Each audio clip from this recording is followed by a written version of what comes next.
Hi everyone, my name is Junon. I have a health science background and I'm the author of the books Truth and Empathy, How to Find Your Soulmate, as well as Theta-Waves Meditation. And I'll put links to my books below.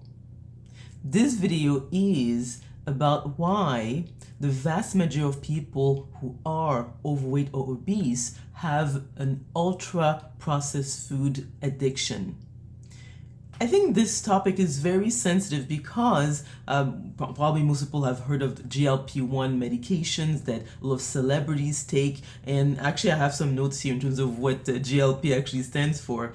It is glucagon-like peptide 1. It's a hormone that helps regulate blood sugar and appetite. And what happens is that when people take this medication, then they're not as hungry, they don't eat as much, and that's how they lose weight. Now, people think that being overweight is the issue, but really we have to go upstream because it really starts with the fact that most people who have a weight issue have a mental illness, whether they're depressed, they have anxiety, bipolar disorder, and so forth. When a person has a mental illness is that they often use ultra-processed foods, more specifically refined carbohydrates, to medicate themselves.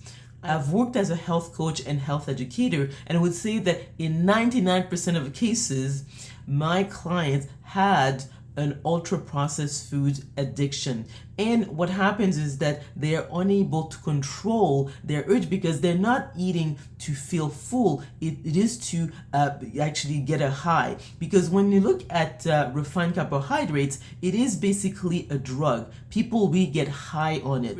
And if we look at recent statistics, about 45% of calories that Canadians ingest come from ultra-processed foods. And about 66% of this population are either overweight or obese. In other words, it's more common to have a BMI of more than 25 versus having one that is between 18 and 25, which is the normal range. And we do have to take into consideration that it doesn't have to only be about weight. It has to be about metabolically healthy individuals. And according to recent statistics, it's only about, even in the US, less than 10% of adults are truly healthy. The problem is not so much that people are overweight or obese. It has to do with the fact that we didn't put our finger on the root of the problem, and really has to do with the person's brain type. A person who has a beta brain dominance is more vulnerable to developing a mental illness because they tend to hyperventilate to the mouth,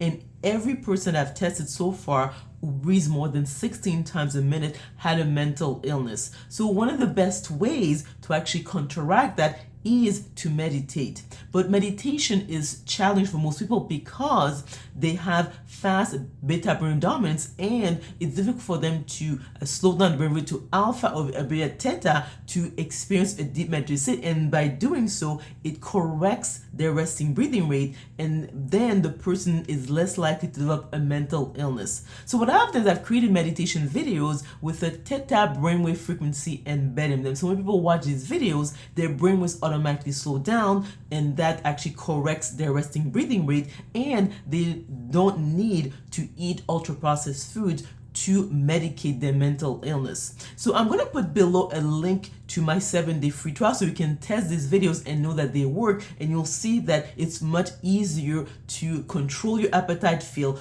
more calm, and the weight just naturally falls off. So if a person has to struggle not to eat ultra-processed foods, there is an issue. And I would suggest people read the book Metabolical by Dr. Robert Lustig because he explores the concept of being metabolically healthy, and the book Ultra Processed Food by Chris Van Tuliken because he explains how so much of our foods is ultra processed and how it affects our overall health. So it's not by accident that some people struggle with their weight, because it's not a weight problem. It is a mental health issue. So if, let's say, you don't correct a person's dominant brain waves, which will impact their resting breathing rate. And as I said, is that every single person I've tested who breathes more than 16 times a minute had a mental illness. And if a person is struggling with this type of problem, is that they will most likely have to medicate themselves. And for most people, it is ultra processed food. Ultra processed food is basically a drug more than just because it tastes good. Because the person actually feels a high when they actually ingest these substances. So let me know what you think about the content of this video by commenting below. If you like this video, if you learned something, please click on the like button. Also remember to click on your bell to be notified of other videos I'm going to be making. Subscribe to my channel and we will talk soon.